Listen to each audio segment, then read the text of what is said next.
De este y otros temas, saludo al querido Jaime Hernández, editor de La Jornada Sin Fronteras y conductor ahí en su canal de YouTube de No Apto para Cínicos. Mi querido Jaime, ¿cómo estás? Te saludo con mucho gusto. Buenas noches. Buenas noches, querido Vicente, aquí presente.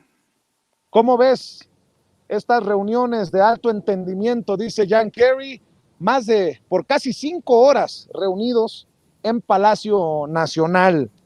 Sí. Es el reporte.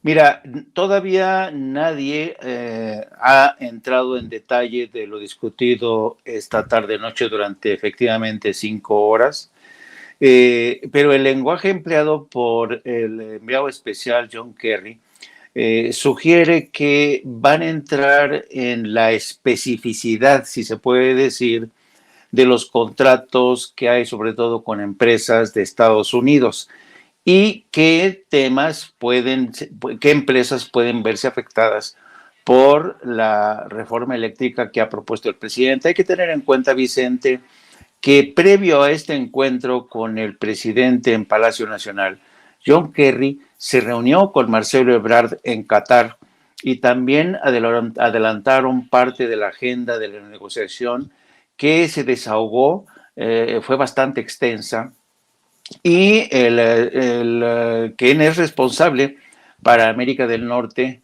el subsecretario para América del Norte de la Secretaría de Relaciones Exteriores, Velasco, adelantó que el presidente se va a encargar de detallar o pespuntear.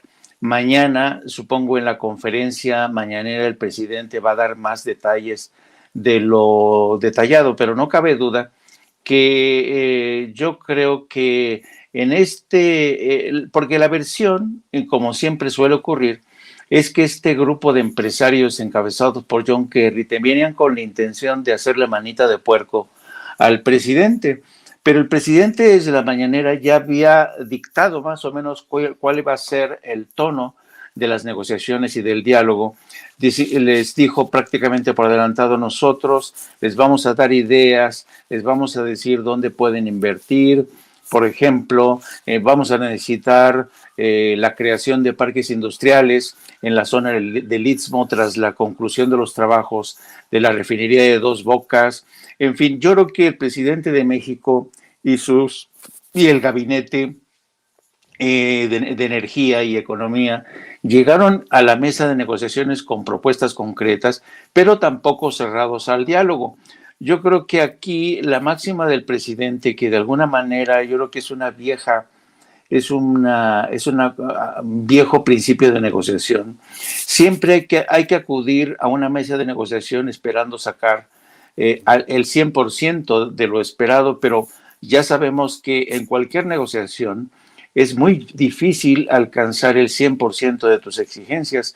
Y lo bueno que yo decía hace unas horas, yo decía que por primera vez tenemos a un presidente, Vicente, que en lugar de que le digan a él qué es lo que tiene que hacer, el presidente de México recibe a esta delegación y les dice: señores, sí pueden invertir, pero aquí. Y además, otra cosa muy interesante, les explicó con detalle por qué la reforma eléctrica, qué había, cuál era la situación antes de la reforma eléctrica. Les explicó de los abusos que se cometían bajo el esquema de la reforma eléctrica que introdujo Enrique Peña Nieto. Introdujo además con la complicidad de partidos como PAN y todos ellos, que ya sabemos el paquete fue terrible, ¿no? Porque al final ni el pueblo se benefició. Entonces yo creo que el presidente marcó los límites hoy, la línea roja, para decirles: por aquí no vamos a pasar, aquí estamos abiertos a la negociación, y todo parece indicar que el diálogo, el encuentro fue bastante bien, bastante fluido, a tenor de lo que han declarado el propio presidente, quien ha dicho que todo salió muy bien. El presidente, insisto, se va a encargar mañana de pespuntear cuáles son las especificidades de estos acuerdos. Y una cosa finalmente que me parece importante: yo creo que en este marco de negociación bilateral, yo creo que la posible influencia o presión de otras partes, como pueden ser compañías eléctricas de Europa como España y todos, se ve reducida drásticamente. Así es que yo no quiero adelantarme a los hechos, yo no quiero adelantarme a lo que diga mañana el presidente. Vamos a estar muy pendientes, pero yo creo que ha sido un buen día y el presidente los ha toreado bien, querido Vicente, los ha toreado con maestría. Oye, de hecho, desde la mañanera el presidente ya había mandado mensajes a los empresarios energéticos estadounidenses. Por ahí les dejó uno que otro consejito, algo que de acuerdo a tu análisis es, si no histórico, bueno, sí, hasta histórico, ¿no, Jaime? Yo creo que no sí. quiero poner palabras en tu boca. No, yo creo que es el primer presidente de México que realmente establece cuáles son los parámetros de la negociación, les dice dónde ustedes pueden invertir aquí, tenemos necesidad de desarrollar el Istmo, pueden incluso crear un puerto de altura, un puerto turístico, en fin, vengan, bienvenidos, nosotros no nos cerramos a la inversión, sean bienvenidos, pero no van a pasar, y yo estoy seguro que el presidente no va a permitir que le doblen la mano en un tema tan sensible para él, porque hay que tener en cuenta, y tú lo has dicho en muchas ocasiones, yo creo que la reforma eléctrica es una de las reformas insignias de esta presidencia. Oye, mi querido Jaime, ¿cómo ves al ingeniero Cuauhtémoc Cárdenas posicionándose en contra de la revocación de mandato?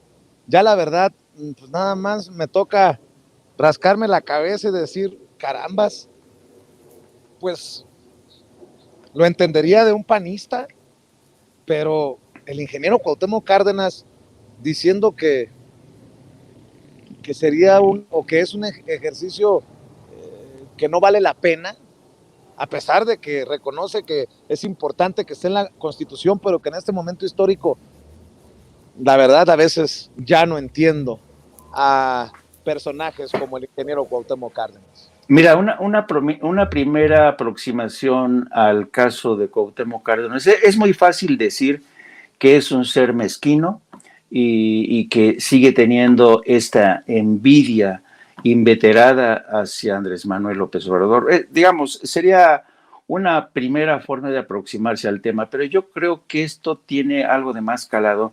Hay que tener en cuenta que Cuauhtémoc Cárdenas ya tiene casi 90 años, Vicente, tiene 87 años. Yo creo que el problema de Cuauhtémoc Cárdenas ya es biológico. Yo creo que no quiero ofenderlo, pero ya está gaga Cuauhtémoc Cárdenas. Y como ya está a sus 90 años, a veces yo tengo la impresión de Cuauhtémoc Cárdenas solamente alcanza a ver por el retrovisor. Solamente ve hacia atrás, hacia el pasado, y no avisora lo importante que es este proceso de revocación de cara al futuro. Entonces yo creo que ese problema de Cuauhtémoc Cárdenas ha dejado tener la altura de miras que tenía hace, ¿qué?, 30, 40 años cuando decidió romper con el PRI.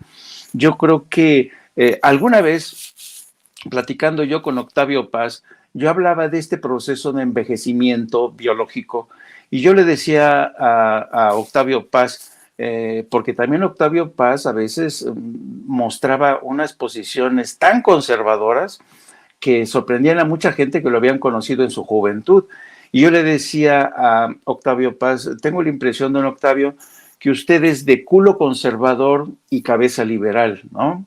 Y a veces tengo la impresión de que ese es el fenómeno que ha ocurrido un poco con Cuauhtémoc Cárdenas. Ya se ha convertido, se ha poltronado, se ha vuelto en un conservador y ya le cuesta mucho trabajo ver hacia futuro. Y yo creo que esto también tiene un barniz de, si me permites, de arrogancia, porque es muy importante que él, siendo hijo de quien ya sabemos, ¿no?, del gran presidente que tuvimos, ese presidente fue capaz de mirar hacia futuro a través de las generaciones que se venían y por eso luchó y por eso ha sido tan importante nuestra historia. En cambio, su hijo pues carece de esa visión a futuro que es muy importante para aquilatar lo realmente importante que es esta revocación de mandato, porque no es un capricho para que reivindiquemos a Andrés Manuel López Obrador, porque es un presidente que se le quiere, sobre todo entre las entre las clases más desfavorecidas, sino que pensemos en nuestros hijos, en las futuras generaciones que van a poder tener un instrumento para evitar que llegue al poder un ladrón de 7 suelas, un personaje que va a abusar del poder como ya ha ocurrido en el pasado. Entonces yo creo que Cuauhtémoc Cárdenas ya tiene serios problemas y yo aconsejaría que mientras menos encuentros tenga con la prensa y el micrófono, sería mucho mejor. Digo, está en su libertad de decir lo que quiera, ¿me entiendes? Pero, y además sospecho, y además eso habla muy bien también de López Obrador. López Obrador lo deja hablar y decir lo que quiere.